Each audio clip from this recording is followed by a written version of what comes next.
उनकी काबीना जो है वो फारग हो चुकी है। इस सारे निज़ाम को संभाल हाथ से गेम निकल तो नहीं जाएगी, उसका ज़िम्मेदार कौन होगा। महंगाई का एक तूफ़ान आने वाला है। बिस्मिल्लाहिर्रहमानिर्रहीम, अस्सलाम वालेकुम नाज़रीन, मैं राजा नसीर और आप मेरा फेसबुक और यूट्यूब चैनल देख रहे हैं। नाज़रीन, उम्मीद है आप खैरियत से होंगे, जहाँ कहीं भी होंगे अपने अहले खाना समेत खुश भी होंगे और महफूज भी। नाज़रीन, मैं आज आपके लिए एक बहुत ही अहम मालूमात जो है वो लेकर हाज़िर हुआ हूँ। जैसा कि आपको पता है कि कल 14 अगस्त थी, साबका वज़ीर-ए-आज़म शहबाज शरीफ साहब और इनकी काबीना जो है वो फारग हो चुकी है। उनकी जगह पर नए वज़ीर-ए-आज़म अनवारुल हक काकड़ साहब जो हैं वो आ चुके हैं। उन्होंने अपने ओहदे का जो है वो हलफ भी उठा लिया है। क्या वो इस सारे निज़ाम को संभाल पाएंगे? क्या वो शफाफ इलेक्शन करा पाएंगे? अनवारुल हक काकड़ साहब हैं कौन? इनका तल्लुक़ किस सियासी जमात से है? क्या इनको इस्टेब्लिशमेंट लेकर आई है? ये किस पार्टी को सपोर्ट करेंगे, किसको जिताएंगे? ये आज की व्लॉग में हम सारी बातें डिस्कस करेंगे। और जो सबसे बड़ी बात ये है कि अनवारुल हक काकड़ साहब के हाथ से गेम निकल तो नहीं जाएगी, क्योंकि महंगाई का जो तूफ़ान आने वाला है उसका ज़िम्मेदार कौन होगा। अब हुकूमत जो है वो चली गई है और IMF के साथ जितने भी मायदे हैं उनके ऊपर अमल दरामद कराने के लिए अनवारुल हक काकड़ साहब को लाया गया। क्या ये एक ईमानदार वज़ीर-ए-आज़म साबित होंगे, निगरान वज़ीर-ए-आज़म साबित होंगे? ये सारी बातें हम डिस्कस कर लेते हैं अगले चंद मिनट में। तो नाज़रीन, सबसे पहली बात हम ये करते हैं कि अनवारुल हक काकड़ साहब हैं कौन। आपने सुना होगा, बलूचिस्तान से इनका तल्लुक़ है और बलूचिस्तान के रहने वाले हैं। बलूचिस्तान में इन्होंने काफ लीग के टिकट के ऊपर जो है वो MPA का इलेक्शन लड़ा था, लेकिन ये जीत नहीं सके थे। उसके बाद इन्होंने अपनी आला तलीम जो है वह बाहर के मुल्क से हासिल की। उसके बाद ये सनाउल्लाह ज़हरी जब वज़ीर आला बलूचिस्तान थे, ये उनके एज ए स्पोक्समैन काम करते थे। ये ईमानदार बंदे हैं। इनकी पाकिस्तान के अलावा भी पूरी दुनिया में कहीं कोई जायदाद नहीं है और ये पढ़े लिखे शख्स भी हैं। नून लीग वगैरह ने फौरी तौर के ऊपर इनका नाम जो एक्सेप्ट इसलिए किया कि जब हम हार जाएंगे या हम कोई ब्लेम देना चाहेंगे तो हम इस बंदे को ब्लेम देंगे।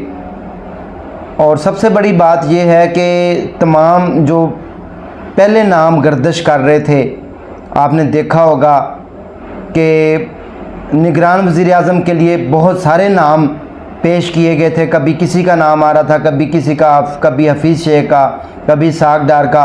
वो सारे नाम रिजेक्ट करने की क्या वजूहत है? सबसे पहली बात यह है कि ये बलूचिस्तान से इनका तल्लुक़ है और किसी भी पसमानदा सूबे का पहला निगरान वज़ीर-ए-आज़म जो है वो इनको लगाया गया है। अनवारुल हक काकड़ साहब जो है वो बहुत अच्छी गुफ्तगू भी कर लेते हैं, बहुत ज़िम्मेदार भी हैं और उम्मीद है कि ये जो अपने काम है सारे बाखूबी आसान तरीके से सर अंजाम देंगे। अब तक तो इनके ऊपर करप्शन का कोई इल्ज़ाम नहीं, लेकिन आने वाले वक्त में कहा कुछ नहीं जा सकता। लेकिन ये किसको सपोर्ट करेंगे? मैं अब आपको एक छोटी सी और भी बात यहाँ पर इंतहाई ज़रूरी करता चलूँ कि कल मैंने पूरे लाहौर का विज़िट किया था, जिसमें मैंने देखा कि किसी बंदे ने PTI का जो है वो पाकिस्तान तहरीक इंसाफ का झंडा नहीं पकड़ा हुआ था। क्या निगरान वज़ीर आला इनको भी PTI वर्कर्स और इमरान खान साहब के ऊपर भी मज़ीद सख्तियाँ करेंगे? क्या होने जा रहा है? और सबसे जो बड़ी बात ये भी हम डिस्कस कर लेते हैं कि निगरान वज़ीर-ए-आज़म आज रात को पेट्रोलियम मसनूआत की कीमतों के ऊपर वो भी इजाफ़ा करने जा रहे हैं। जो सुनने में बात आ रही है, जो मीडिया में रिपोर्ट्स आ रही हैं, उसमें ये नज़र आ रहा है कि निगरान वज़ीर-ए-आज़म अनवारुल हक काकड़ साहब जो है ये तकरीबन डॉलर जो है वो 400 रुपये तक और पेट्रोल और डीज़ल की कीमतें 300-350 तक रुपये तक लेके जाएंगे।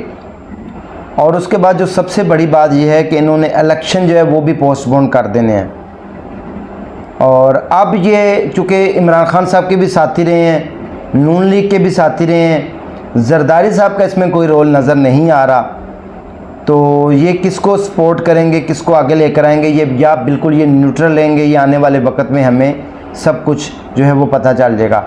लेकिन फ़िलहाल जो नज़र आ रहा है कि जो नून लीग की पॉलिसियाँ थी उनको जो है वो जारी रखेंगे।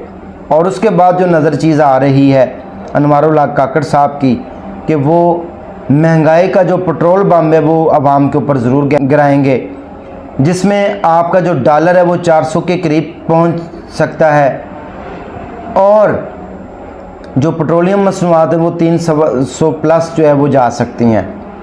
तो ये जो है इनके इख्तियार में है, ये इनको ज़िम्मेदारियाँ सौंपी गई हैं। फ़िलहाल ये इनको टारगेट्स दिए गए हैं और इनके पास एक ही जवाब होगा, चूँकि निगरान वज़ीर आज़म जो होता है उसके पास इख्तियारात महदूद होते हैं और इनके पास सिर्फ एक ही जवाब होगा आवाम को जवाब देने के लिए, वो यही होगा कि मैं जो है वो निगरान हूँ, मेरे बस की कोई बात नहीं, मुझे तो जो आर्डर आने हैं मिलने आर्डर, अब आप समझ ही सकते हैं वो आर्डर के कहाँ से आने हैं, तो मैंने उसके ऊपर ही अमल दरामद करना है। तो लिहाजा जो ये मेन किरदार अदा करने आए हैं वो यही है कि पेट्रोल और डॉलर की कीमतें बढ़ जाएंगी, महंगाई में होशरबा इजाफा हो जाएगा और तकरीबन 2024 तक इलेक्शन जो है वो नज़र नहीं आ रहे, वो पोस्टपोन होते रहेंगे।